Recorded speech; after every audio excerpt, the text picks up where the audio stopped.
मुख्यमंत्री देवेंद्र फडणवीस यांनी कृपया जजच्या खुर्चीमध्ये बसू नये। खरं तर महिला आयोग नावाच्या गोष्टीवर आता मला बोलायची इच्छा नाही। सत्ताधाऱ्यांची हुजरेगिरी करणं हे जर त्यांचं परम कर्तव्य असेल तर त्यावर आम्हाला काही फार बोलायची इच्छाच नाही। आवरा जरा माणसं, आवरा। चुकीच्या लोकांना चुकीच्या ठिकाणी बसून पक्ष धोक्यात आणू नका आणि महिला आयोगाला काळीमा फासू नका, महिला आयोगाच्या कारकिर्दीला कलंक लावू नका। महिला आयोग असा बदनामी करत नसतो कुठल्या बाईची। वर्षा आगवणे आणि हर्षा आगवणे यांनी आत्महत्या करताना हे पत्र लिहिलं, या मुलीच्या कॅरेक्टर बद्दल का बोललं गेलं। ज्या पोलीस यंत्रणेवरच अनेक प्रश्नचिन्ह उपस्थित झालेले आहेत, त्या पोलीस यंत्रणेने तयार केलेले पुरावे आम्ही किती व्हॅलिड मानायचा बरं? सगळ्या गोष्टी काढणार आहे मी, एपिसोड वाईज एपिसोड करणार आहे, रोज कागदपत्र काढत जाईल। तुमच्या 50 कोटीच्या धमकीला नाही भीक घालत, अजिबात भीक घालत नाही। कालच सांगितलंय, एक बाग अगर मैंने कमिटमेंट कर दी तो मैं खुद की भी नहीं सुनती। काय करायचं ते घ्या करून, नाही भीक तुम्हाला। डिजिटल आणि प्रिंट माध्यमांचे मनपूर्वक स्वागत। माझ्या समवेत शिवविधी सेनेचे सन्माननीय ॲडव्होकेट सतीशजी मुलिक साहेब आहेत। लीगलचे आस्पेक्ट त्यांना बऱ्यापैकी माहीत आहेत आणि त्यांच्या सल्ल्याने त्यांना विचारून बऱ्यापैकी आम्ही काही भूमिका मांडण्याचा प्रयत्न करत असतो। काल सकाळी 1 वाजता मी पत्रकार परिषद पुण्यामधून घेतली होती आणि पुण्यातून पत्रकार परिषद घेताना मी काही मुद्दे महत्त्वाचे मांडले होते। त्याच्यामध्ये बेसिकली मी माझ्या प्रेसचे 3 महत्त्वाची कारणं मांडली होती। एक की मुख्यमंत्री देवेंद्र फडणवीस यांनी कृपया जजच्या खुर्चीमध्ये बसू नये। आपल्याकडे कोर्ट आहे, let them decide whether they are guilty or not. कुणी दोषी आहे का नाही हे ठरवण्याचं काम कोर्टाचं आहे। फडणवीस साहेब, तुमचं काम फक्त आणि फक्त स्टेट बेटरमेंटसाठी काम करायचं आहे। एक दुसरं असं की या संबंधाने संस्थात्मक हत्या म्हणून ज्या अनेक लोकांना चौकशीच्या कक्षेत आणणं गरजेचं आहे। माझा परत शब्द आहे की चौकशीच्या कक्षेत आणणं गरजेचं आहे। आणि तिसरं महत्त्वाचं कारण मी कालच विषद केलं होतं की कॅरेक्टर असेसिनेशन थांबवा। एखादं लेकरू इतकं त्याला छळलं जातं की ते मरण्याला अगतिक होतं आणि मेल्यानंतर सुद्धा त्या लेकराचं जर अशा पद्धतीने चारित्र्यहनन केलं जात असेल तर हे अत्यंत वाईट आहे। एका मुद्द्याकडे आलं पाहिजे। त्यानंतर 5 वाजता रणजितसिंह नाईक निंबाळकर यांची अख्खी वकिलांची फौज आली। मोठा माणूस आहे बिचारा, मोठा माणूस आहे, चिकार पैसा आहे, कारखाने आहेत, बँका आहेत, सगळं काही आहे।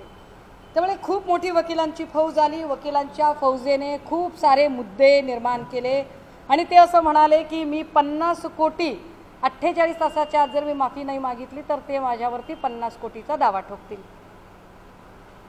सडाफुटिंग माणूस आहे, 50 कोटी कुठून आणावे? कदाचित मी रणजितसिंह नाईक निंबाळकरांकडूनच मला उसने किंवा व्याजवारी घ्यावे लागतील, जसे ते व्याजाने इतरांना देऊ शकतील, तर मीही त्यांच्याकडून व्याजाने घेईल आणि त्यांना देईल। तो काही मुद्दा नाही।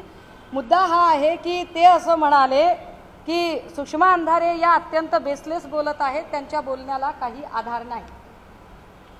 माझं पुन्हा पुन्हा म्हणणं आहे की चौकशीच्या कक्षेमध्ये संपदा मुंडे यांनी जे पत्र लिहिलं होतं आपल्या हेल्थ डिपार्टमेंटच्या सिनियरला doctor Anshuman Dhumal, departmental home डिपार्टमेंटच्या DYSP राहुल धस, जो महाडिक आहे, या महाडिकचे अनेक वादग्रस्त किस्से इथून पुढे निघणार आहेत।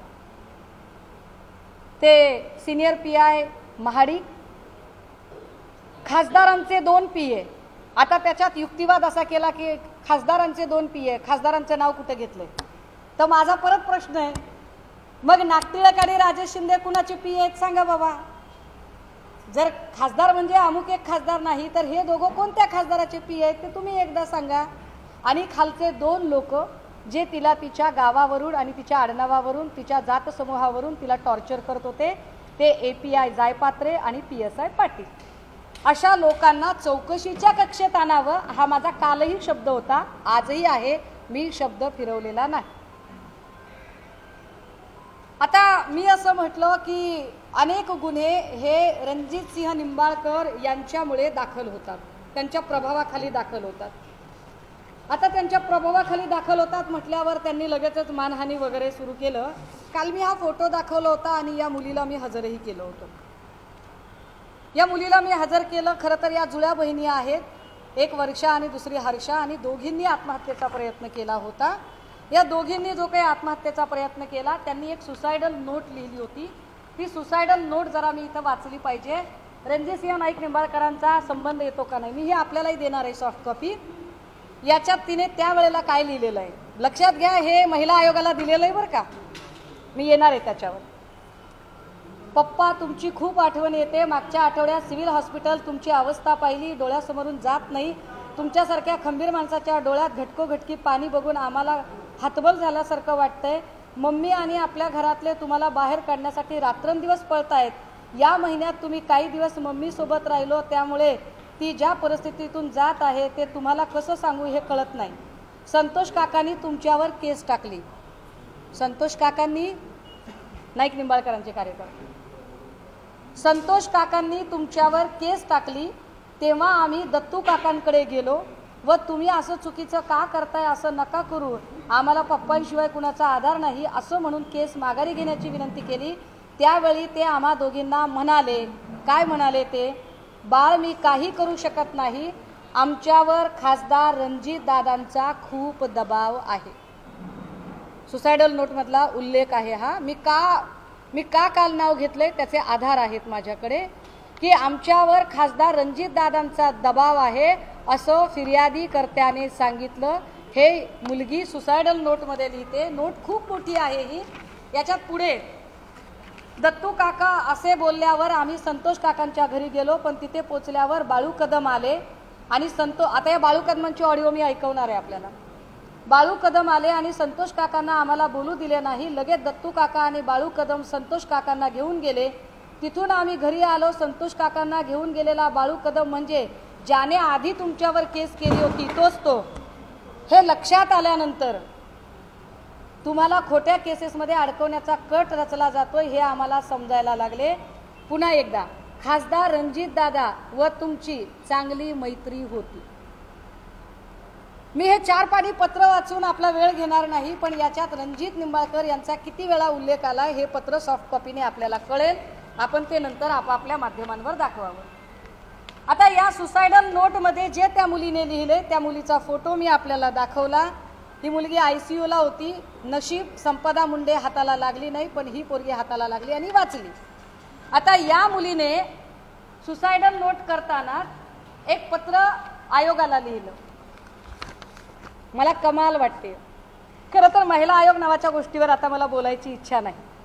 राजकीय पुनर्वसनासाठी जर काही माणसं त्याच्यावर बसवली जात असतील आणि सत्ताधाऱ्यांची हुजरेगिरी करणं हे जर त्यांचं परम कर्तव्य असेल तर त्यावर आम्हाला काही फार बोलायची इच्छाच नाहीये, तोंडही खराब करावं असं वाटत नाही। पण आयोगाचं काम असतं सक्षमीकरण, सबलीकरण, सहकार्य, समावेशन, समुपदेशन, सबलीकरण। आयोगाचं काम प्रेस घेणे नाही।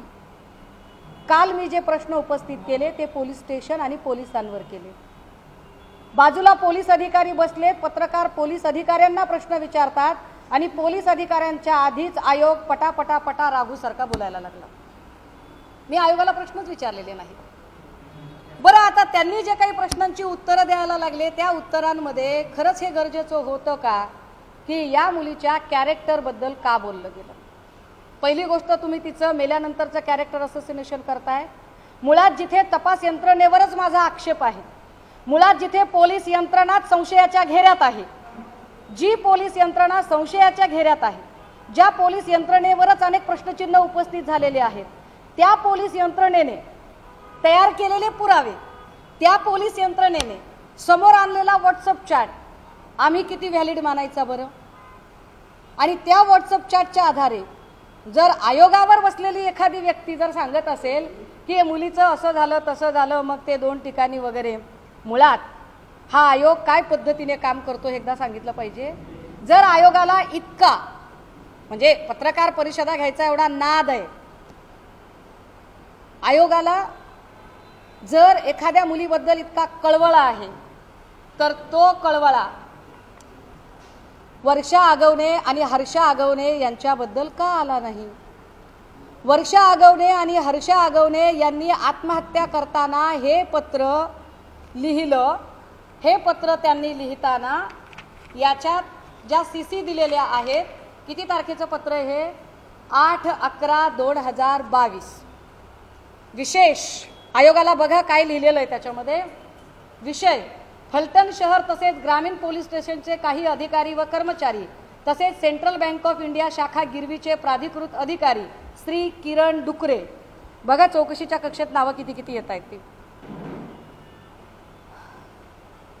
बँक ऑफ इंडिया शाखा गिरवीचे प्राधिकृत अधिकारी श्री किरण डुकरे हे सर्व संगनमत करून माझे वडील श्री दिगंबर रोहिदास आगवणे व आई सौ जयश्री दिगंबर आगवणे यांच्यावर राजकीय द्वेषबुद्धीने विद्यमान खासदार रणजित सिंह नाईक निंबाळकर यांच्या सांगण्यावरून. पुन्हा एकदा याच्यात हा उल्लेख आलाय.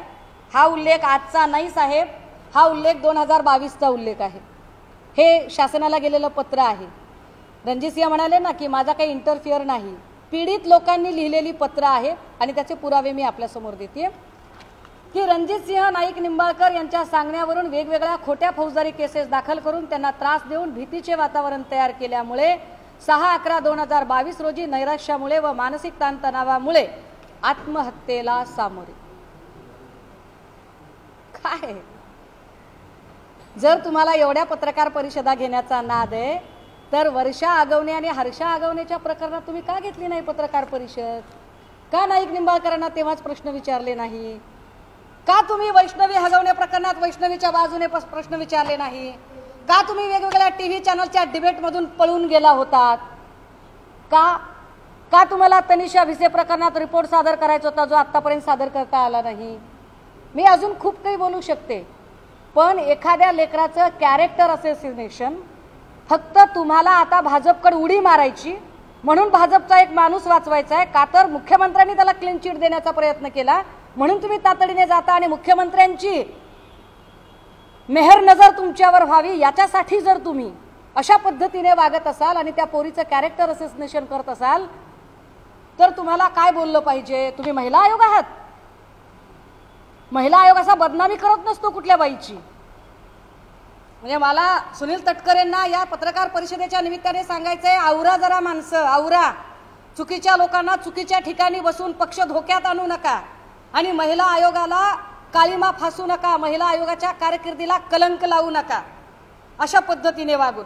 तटकरेजी, संघटना सध्या तुमच्याचकडे आहे त्यामुळे द्या लक्ष याच्याकडे. या सगळ्यांमध्ये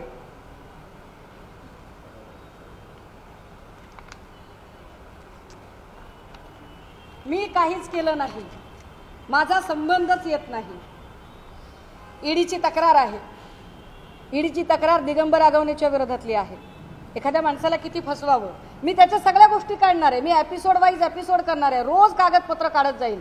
तुमच्या 50 कोटीच्या धमकीला नाही भीक घालत, अजिबात भीक घालत नाही. कालच सांगितलंय, एक बाग अगर मैंने कमिटमेंट कर दी तो मैं खुद की भी नहीं सुनती. काय करायचं ते घ्या करून, नाही भीक तुम्हाला. या बेल ॲप्लिकेशन या सगळ्या ईडीचे जर सगळे डॉक्युमेंट बघितले आणि ईडीची जर सगळी ऑर्डर नीट अभ्यासली, 45 पानाची आहे त्यामुळे मला वाचणं शक्य होणार नाही एवढी सगळी, ही मी आपल्याला सॉफ्ट कॉपी द्यायला तयार आहे. हे याच्यात स्पष्टपणे लक्षात येतं, अरे ऑनरेबल कोर्टाने सांगितलंय, ऑनरेबल कोर्टाने सांगितलं की नाईक निंबाळकरवर गुन्हा का दाखल केला जात नाही, त्याला चौकशीच्या कक्षेत का आणलं जात नाही. मी म्हणत नाहीये रणजितजी, तुम्ही खासदार आहात, तुमच्याकडे सत्ता आहे, पैसा आहे, माणसं आहेत, सगळं आहे, पण जरा अभ्यास केलेले वकील तुमच्या सोबत ठेवा. ह्या सगळ्यांमध्ये जर त्यांना असं वाटत असेल, ते काय म्हणाले की तुम्ही आमच्यावर बिनबुडाचे आरोप वगैरे करताय किंवा आम्ही अमुक एक केस करू, आम्ही तमुक एक केस करू. पहिली गोष्ट तर वकील साहेब म्हणजे रणजित निंबाळकरांचे जे वकील आहेत, वकील साहेब तुम्ही अभ्यास करून येत जा. निंबाळकर तुम्हाला एवढी मोठी फीस देत असतील, त्याला साजेसा अभ्यास करा आणि मग याच्यावरती काही बोला. या सगळ्या प्रकरणामध्ये तुम्ही ज्या पद्धतीने मांडणी करताय मुळात कदाचित तुम्हाला माहीतच नाही. माझा जो कन्सर्न आहे तो कन्सर्न पोलीस स्टेशन हे फॅसिलिटी प्रोव्हायडर असले पाहिजेत, पण पोलीस स्टेशन जर छळछावण्या होत असतील तर अशा छळछावण्या घातक आहेत. लोकांचा कायद्यावरचा आणि एकूण न्याय व्यवस्थेवरचा विश्वास उडेल, तो उडता कामा नये, हा माझा जास्त कन्सर्न आहे. माझा कन्सर्न हा आहे की एखादं लेकरू आधी त्रासाला कंटाळून गेले आणि तुम्ही त्याच्यावर ती किती मुलांसोबत चॅट करत होती हे चॅट सांगताय। 1 मिनिटासाठी असं गृहीत धरू, बरं 1 मिनिटासाठी असं गृहीत धरू की एखाद्या मुलीने 2 मुलांसोबत चॅट केले, मग तुम्हाला अधिकार मिळतो मारायचा? तुम्हाला अधिकार मिळतो तिला टॉर्चर करायचा? कोण आहात तुम्ही? कुठले ठेकेदार आहात तुम्ही? तुम्हाला कुणी अधिकार दिला हे सगळं करायचा? एखादी मुलगी ती तिचं आयुष्य जगताना तुम्ही तिच्या संबंधाने असणाऱ्या ज्या सराउंडिंग आहेत त्यावर न बोलता, पत्रकार जेव्हा पोलीस अधिकाऱ्याला प्रश्न विचारतायत, माझ्याकडे एक केस आहे, मी त्याच्यामध्ये नाव डिस्क्लोज करू इच्छित नाही, पण माझ्याकडे इतक्या काही चॅट आहेत, त्याच्यातल्या एवढ्या काही चॅट आहेत की काय पद्धतीने पोलीस अधिकाऱ्यांनीच, मला हे दाखवायला पण लाज वाटते अक्षरशः की काय गलिच्छ पद्धतीने हे सगळं केलं गेलं। पण याच्यात ऑनरेबल कोर्टाची एक ऑर्डर आली आहे। तुम्हाला आठवत असेल की एक महिला एका पोलीस अधिकाऱ्यावर तिने तक्रार अर्ज दाखल केला आणि तिचं पण फोटो चुकीचे लावून तिच्याबद्दल अत्यंत चुकीच्या वदंता पसरवल्या गेल्या। तिने त्या संदर्भाने कोर्टाकडे अपील केलं। कोर्टाने याच्यामध्ये एक वर्डिक्ट दिलंय बेल ऑर्डर देताना, आणि त्याच्यामध्ये कोर्टाने 23 सप्टेंबर 2025 ला कोर्ट काय सांगतो बघा। This is an application for anticipatory bail. The applicant is apprehending her arrest in crime number 1633 of 2024 registered with Kalwa Police Station for the offence punishable under section 35, 308, 7, 61, 2 of the Bharatiya Nyaya Sanhita 2023. I have heard learned counsel for the applicant for some time. Learned counsel for the applicant submits that the applicant had lodged the complaint against the present first informant, who is Assistant Commissioner of Police. मी कोर्टाचं वाचते हा निकाल. Who is Assistant Commissioner of Police for gang rape. It is submitted that the present FIR allying extortion is lodged as a counter blast to the said complaint lodged by the applicant. Okay. पुढे असं सांगितलं की I have pursued the FIR. The first informant has made very serious allegation. The first informant has alleged that even ex-judges are the members of extortion gang of the applicant. The said allegation reads thus. की असं सांगितलं गेलं की जज आणि बाईची मिळून टोळी आहे आणि ते लुटतात वगैरे काय म्हटलं होतं। कोर्टाने स्पेसिफिक पॅरा कोट केलाय आणि कोर्ट असं सांगतंय, त्यानंतर काही दिवसांनी तिने माझे विरुद्ध तसेच सहाय्यक पोलीस आयुक्त कार्ले यांचे विरुद्ध गँगरेप केल्याच्या तक्रारी अर्ज केल्याचे समजले। त्यानंतर आम्ही सदर महिलेची माहिती काढली असता समजले की तिची टोळी असून त्यामध्ये वकील, माजी न्यायाधीश व इतर लोक असून ते, मी युवतीचं नाव जाणीवपूर्वक वाचत नाही, महिलेचं नाव, हिचे मार्फत प्रेमाचे जाळे टाकून सरकारी अधिकाऱ्यांना फसवतात व त्यांच्या विरुद्ध विनयभंग बलात्काराची तक्रार करून ती मागे घेण्याकरता मोठ्या रकमेची मागणी करतात। त्यांची मागणी पूर्ण करणाऱ्या व्यक्तीविरुद्धची तक्रार कालांतराने मागे घेतात। अशा प्रकारे केलेल्या 7-8 तक्रारीची माहिती मला असून आवश्यकता असल्यास मी सादर करेन। कोर्टाला म्हटलं, पोलीस अधिकाऱ्यांनी म्हटलं की आम्ही हे कोर्टाला सादर करू, आणि कोर्टाने काय सांगितलं त्यावर, the first informant through the investigating officer shall produce the material of relation to the aforesaid allegation on the next date. The first informant is put to notice that if the allegation are found to be baseless, appropriate penal action and departmental action will be ordered against him. कोर्टाने सांगितलं की तुम्ही ते पुरावे सादर करा, तो कोणता जज आहे, तो कोणता माणूस आहे, त्या सगळ्यांची नावं, आधार कार्ड, फोटो, त्यांचं सगळं सादर करा। आणि कोर्टाने तारीख दिली त्याच्यात 29 सप्टेंबर।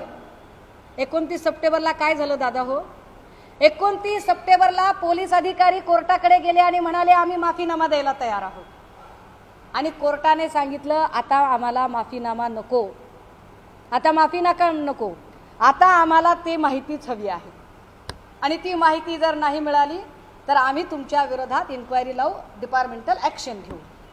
हे का वाचून दाखवते, मला ही महिला कॅमेरा समोर आणता आली असती, महिला खाली आहे, मला महिलेचं नाव वाचता आलं असतं, मला अधिकाऱ्यांचे फोटोही दाखवता आले असते, पण मी हे करणार नाही.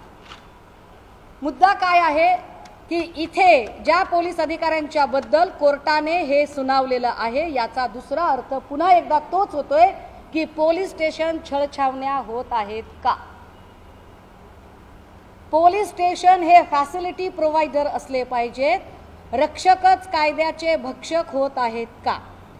आणि अशा खाकी वर्दीच्या आड ज्यांच्याकडे आम्ही अपेक्षेने बघतो, जर तेच कायद्याचे भक्षक होत असतील तर त्यांना पनिश करायचं सोडून त्यांची बाजू घेऊन ज्यांच्यावर आरोप आहेत, जे सदोष आहेत, ज्यांना आम्ही गुन्हा केलाय असं मानतोय, अशा लोकांच्या सांगण्यावरून तुम्ही महिलेचं कॅरेक्टर असोसिएशन करता. कालचे व्हिडिओ फुटेज काढा. काल महिला आयोग जिथे बसला होता त्यांच्या मागचे सगळे चेहरे झूम करा, इन्सर्ट मध्ये टाका. हे सगळेच्या सगळे चेहरे नाईक निंबाळकरांचे कार्यकर्ते आहेत. तुम्ही कोण म्हणून गेला होता? तुम्ही नाईक निंबाळकरांचे समर्थक म्हणून गेला होतात की तुम्ही आयोगाचे पदाधिकारी म्हणून गेला होता? तुम्हाला काय अधिकार आहे एका लेकराचं तुम्ही कॅरेक्टर असोसिएशन करण्याचा?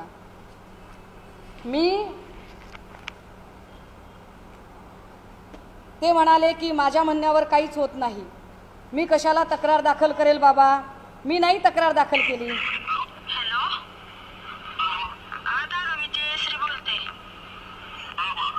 पहिल्यांदा मी सांगितलं पाहिजे, हा कॉल जो आहे हा जयश्री आगवणे आणि रणजित नाईक निंबाळकरांमधला आहे. ठीक आहे, संवाद आहे का? हा संवाद पण मी आपल्याला देईन. म्हटलं थांबा, हे कुठंतरी खूप मुलांचं घरून फोन येतोय सारखा, मुलगी खूप आजारी आहे. हॅलो, दादा मी जयश्री बोलते. म्हटलं थांबा, हे कुठंतरी खूप मुलांचं घरून फोन येतोय सारखा, मुलगी खूप आजारी आहे, मोठी नाना आजारी आहेत. नाना तर असे आलेत की त्यांचं गॅरंटी कमी आहे.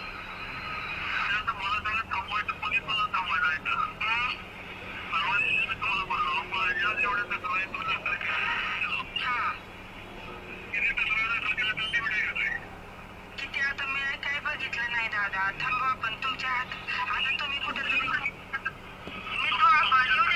काय म्हणते, मी शब्द देते तुम्हाला, त्यांना बाहेर येऊ द्या, मी स्वतः समोर घेऊन येते त्यांना. पण हे थांबवा, खरंच मुलगी खूप आजारी आहे. त्या दिवशी पप्पांना त्यांना भेटायला गेल्यापासून तिला तुम्ही मोठे आहे, तुम्ही आपण आज एकत्र राहिलो, एकत्र 10-12 वर्ष झाला आपण एकत्र काढले. हा पूर्ण कॉल मी आपल्याला पाठवते. हा कॉल हा संवाद आत्ता या 8 दिवसातला हा संवाद आहे. आता मिटवण्याची भाषा रणजित नाईक निंबाळकर करतात. जे नाईक निंबाळकर काल म्हणत होते की माझा या सगळ्या प्रकरणांशी काय संबंध आहे, माझा संबंधच नाही, आगवणेचा माझा तर अजिबातच संबंध नाही, आगवणेवर अशाच केसेस पडलेल्या आहेत. त्या आगवणेची बायको म्हणते की दादा मिटवून घ्या, आणि ते म्हणतात की सुरुवात कुणी केली. म्हणजे यांच्या प्रभावाखाली यांनी अधिकाऱ्यांना आपल्या सत्तेचा गैरवापर करत त्यांना त्रास दिला, हे या ऑडिओवरून स्पष्ट होते. नाईक निंबाळकरांना मला अजून धमक्या जर द्यायच्या असतील तर त्यांनी द्याव्यात. मी पण पुणेकर आहे, तुम्ही मला धमक्या द्या, मी तुम्हाला अजून एक एपिसोड ऐकवेन, मी अजून तुमचे सगळे डॉक्युमेंट काढेन. मग 234 कोटीचं कर्ज कसं घेतलं, स्वराज डेअरीचं काय झालं, स्वराज डेअरी कुठे ग्रुपला कशी विकली, कुठे ग्रुपचा त्याचा परिणाम ज्ञानराधा बँकेवर कसा झाला, कुठे आत कसा गेला, याची सगळी सिरीज मला ही बाहेर काढता येऊ शकेल आणि मी ती काढेन. त्यामुळे मला धमकावू नका. मी लहान माणूस आहे, मी तोड पाण्यातला नाही आहे. मला जर पैसे आणि सत्तेची हाव असती तर मी कदाचित सत्ताधाऱ्यांच्या बाजूला बसले असते, पण मी सत्ताधाऱ्यांपेक्षा मी सत्याच्या बाजूने आहे.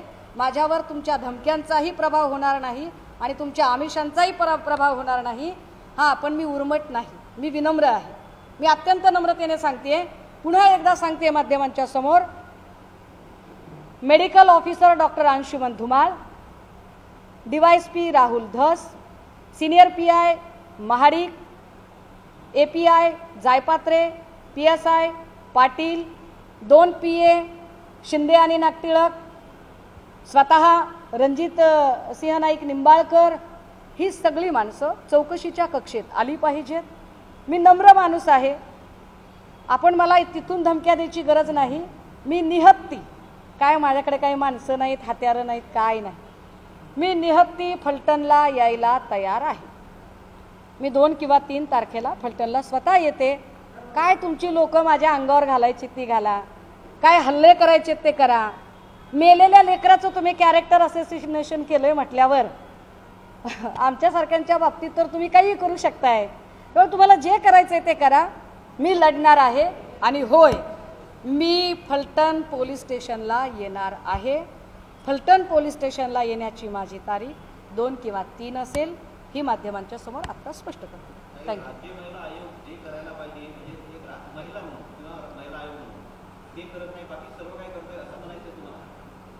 मी आता आपल्याला दाखवलं की जर महिला आयोगाला जर प्रेस करायची होती तर आगवणे प्रकरणात का केली नाही?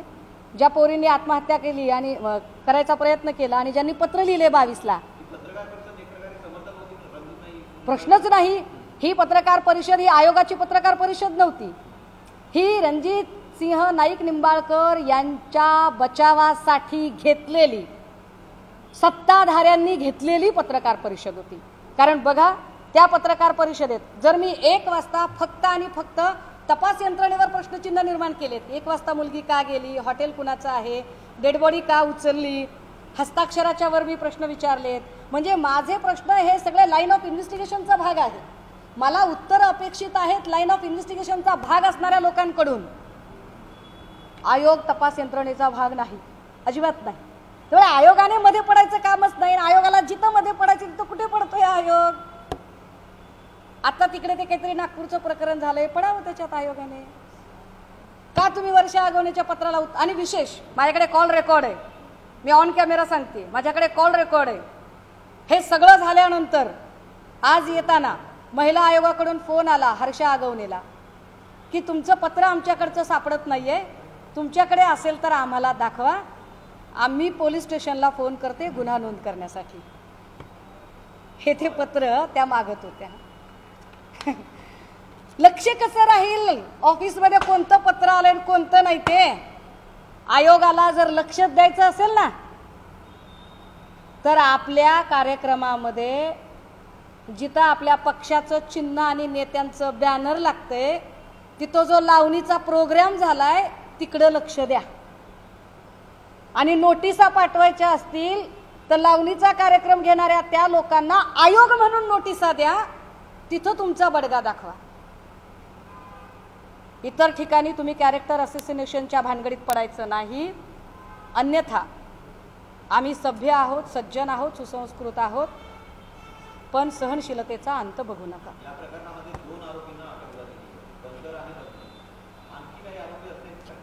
माझं म्हणणं आहे की या प्रकरणामध्ये सरळ सरळ दिशाभूल केली जाते. माझं म्हणणं आहे की या प्रकरणामध्ये बनकर आणि बदने हे तर असतीलच, प्रश्नच नाही, पण दोघेच असतील ही शक्यता मला धुसर वाटते. मला याच्यापेक्षा जास्त लोक वाटतात आणि म्हणून मी म्हणते, आणि प्रश्न विचारणे माझा अधिकार आहे. मी शंका उपस्थित केल्यावर तुम्ही कसं काय माझ्यावरती मला धमकावता आणि माझ्यावर केसेस टाकायची भाषा करता? ही कोणती पद्धत आहे? मी म्हटलं का की नाईक निंबाळकरने खून केलाय? मी म्हणते की नाईक निंबाळकरांना चौकशीच्या कक्षेत घ्या. आणि का घ्या? तर 4 पानी पत्रामध्ये तसा उल्लेख आहे. मी 4 पानी पत्राच्या आधारे बोलते आणि त्यांना चौकशीच्या कक्षेत घेतलं पाहिजे. नाही घेतलं तर मला फलटण पोलीस स्टेशन समोर जाऊन बसावं लागेल. मी बसेन.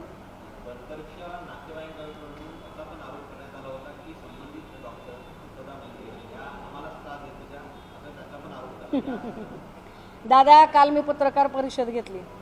कालच्या पत्रकार परिषदेनंतर माझ्याकडे अजून FIR आल्या. माझ्या कालच्या पत्रकार परिषदेनंतर पाचंगणेच्या एक दाम्पत्य पुढे आलं की त्यांच्या मुलीची पण आत्महत्या दाखवली गेली, त्यांना ती हत्या वाटते. किती प्रकरणं आहेत ही? एक प्रकरण आहे. मी काल नंदू ननावरेचं प्रकरण सांगितलं, धनंजय ननावरेचं प्रकरण सांगितलं. मी किती केसेस सांगितल्या. तो तुषार खरात का काय पत्रकार, त्याच्यावरही एक केस पडलेली होती. किती लोक आहेत अशी. आता ह्या सगळ्या लोकांचा आणि संपदा मुंडेंचा काय संबंध असेल बरं? आपण मुद्दा समजून घ्या. जसं परळीचं पोलीस स्टेशन छळछावणी झाली होती, तसंच फलटणचं पोलीस स्टेशन छळछावणी झाली आहे का याची चौकशी झाली पाहिजे आणि जे स्थानिकचे पोलीस आहेत त्यांना बाजूला ठेवा। माननीय उच्च न्यायालयाने यामध्ये स्वतंत्र अशी चौकशी समिती नेमावी। मग तुम्ही तो तपास CBI CID काय करायचे ते करा, पण स्थानिकच्या पोलिसांवर विश्वास नाही। आणि स्थानिकच्या पोलिसांनी दाखवलेले पुरावे जर सत्ताधारी पक्षाचा बचाव करण्यासाठी आयोगाच्या नावाखाली कुणी येऊन व्हॉट्सअप चॅट वगैरे आहे तसं दाखवत असेल तर तुम्ही महिला आयोगाला काळीमा फासत आहात। तटकरेजी अशा लोकांना आवरा, आयोगाचीही इज्जत ठेवा आणि पक्षाचीही ठेवा।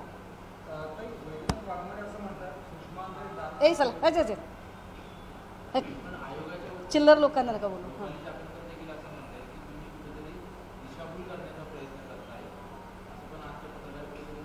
कोण कोण माझं म्हणणं काय आहे, माझे प्रश्न लाईन ऑफ इन्व्हेस्टिगेशनच्या संदर्भाने आहे, माझे प्रश्न चौकशीसाठीचे आहे आणि चौकशीचा भाग चाकणकर नाहीत। त्यामुळे चाकणकरांना प्रश्नच विचारायचा अधिकार नाही, त्यांना उत्तर द्यायला मी बांधील नाही। हां, चाकणकरांनी एकदा जाहीर करावं की त्या नाईक निंबाळकरांच्या बाजूने पत्रकार परिषद घेत आहेत, मग मी नक्की उत्तर देईन। आयोग म्हणून त्यांना प्रश्न विचारायचा अधिकार नाही, त्यांनी नाही विचारावे मला। हां, त्यांनी नाईक निंबाळकरांच्या समर्थक प्रवक्त्या म्हणून नक्की बोलावं।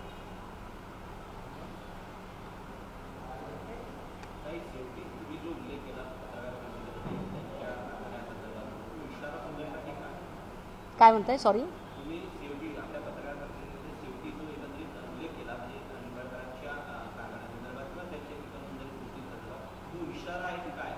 नाही इशारा नाही दादा, जे वास्तव घडलंय ते आणि अनेक गोष्टी आहेत। ते म्हणतायत ना की माझा कुठे संबंध नाही, मी किती केसेस सादर करू बरं? मी रोज एक प्रकरण घेऊन मीडियासमोर येईल, मी रोज एका विक्टिमला पुढे घेऊन येईल। त्यामुळे त्यांच्या जर डोक्यात असेल की बाई आहे आणि आम्ही तिला कसंही करून धमकावू शकतो तर हे वाईट आहे। कारण ज्यांचं लेकरू गेले, ज्यांचं काळीज करपलंय, ज्यांची कूस रिकामी झाली, तुम्ही त्यांच्या जखमेवर मीठ चोळू नका। किमान तुम्ही सौजन्य म्हणून तरी शांत राहिलं पाहिजे।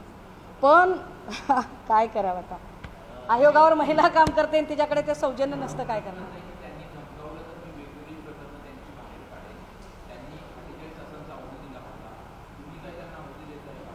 नाही, मी अवधी देणे इतकी कुठे मोठी आहे? मी लहान माणूस आहे, मी साधा माणूस आहे। माझ्या काही डोक्यावर मुख्यमंत्र्यांचा हात आहे काय? आणि माझ्यासाठी काय महिला आयोग मदतीला येणार आहे काय?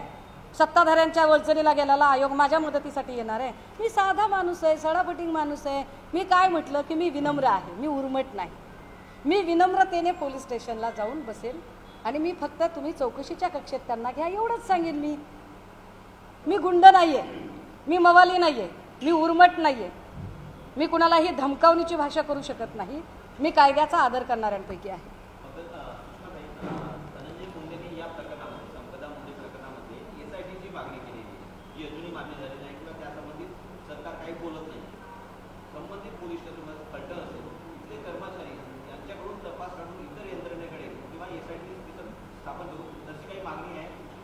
माझी मागणी आहे की माननीय उच्च न्यायालयाने स्वतंत्र चौकशी समिती नेमावी, जी अक्षय शिंदे प्रकरणात पण आपल्याकडे नेमली होती। तेव्हाही मी म्हटलं होतं की अक्षय शिंदेचा एन्काउंटर नाही, हत्या आहे आणि कोर्टाने त्या संबंधाने आपलं म्हणणं मांडलं।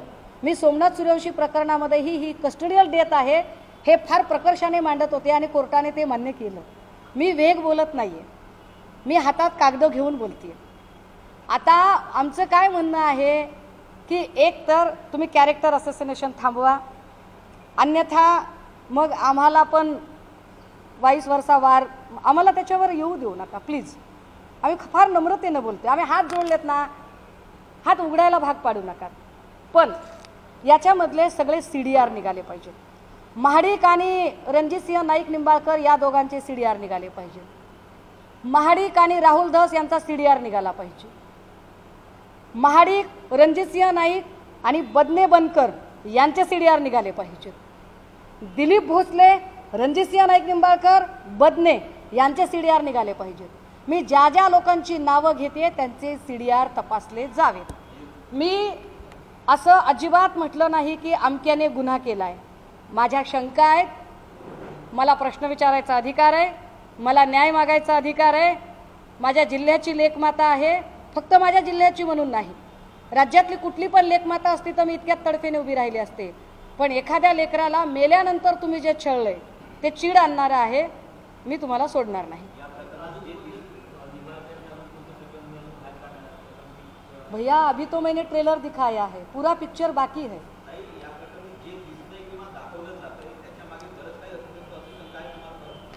माझं स्पष्ट म्हणणं आहे, ज्या पद्धतीने रोहित वेमुल्लाची संस्थात्मक हत्या झाली, हा संस्थात्मक हत्येचा प्रकार आहे. It's a clear cut institutional murder case. आणि ती इन्स्टिट्यूशनल मर्डर केस ट्रीट करण्याच्या ऐवजी तिचं कॅरेक्टर असोसिनेशन करणं हे वाईट आहे. आणि मी पुन्हा पुन्हा त्यावरतीच येते की कृपया हे थांबवा. महिला आयोगाला हे शोभत नाही. आयोगाची गरिमा राखा. तटकरे साहेब, ती गरिमा राखणं तुमच्या हातात आहे, एवढंच सांगेन.